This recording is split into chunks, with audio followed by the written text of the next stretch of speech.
Hi everybody, Assalamu alaikum. Good afternoon everybody.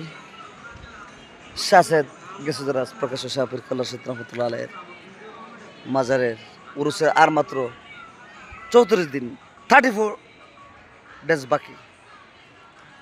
26শে শ্রাবণ 10ই August. এই দেখেন ভিউটা। সবাইকে আমন্ত্রিত আখাউড়া ব্রাহ্মণবাড়িয়া জেলা আখাউড়া থানা ঐতিহ্যবাহী আজকের টপিকটা হলো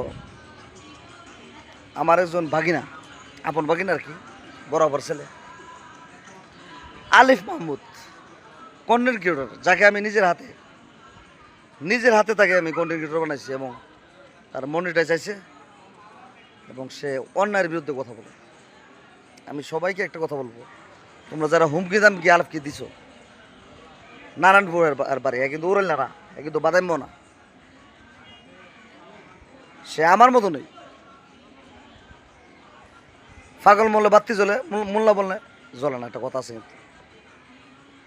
কিন্তু তো ঠিক না, এখানে কথাটা গভীর মনোযোগ দিয়ে শুনবেন।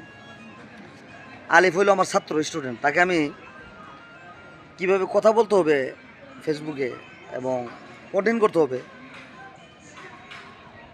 I am teaching this person good person. Say auto rickshaw চালায়, হালাল বসে চলে, সে কারো মেনশন করে কোনো ওই দিন ভিডিওটা কিন্তু করছে না এবং সর্দারের কাছে মাপ চাইছে, সাথে সাথে ভিডিওটা ডিলিট করে দিয়েছে। আমি মনে রেখো, আমি তোমাদেরকে বলতেছি, শাহজাদ হুমায়ুন ভান্ডারী সবাই আপনারা চিনেন ভাইরাল নামে এবং জানেন আমি অন্যের বিরুদ্ধে কিন্তু আমি ছাড় দিই না। আমার নিজের ছেলেরও আমি ছাড় দিছি না। চুরির মোবাইল কিনছেন দেখে হ্যান্ডকাপ লাগাও, হ্যান্ডকাপ যাও, আবার জামিন করে আনছি। এত বেটা কাতারিকা বেটা ঘুরে ঘুরতে মালিক। তো মানুষ পরিবর্তন একমাত্র উপরওয়ালা ছাড়া কেউ করতে পারে না।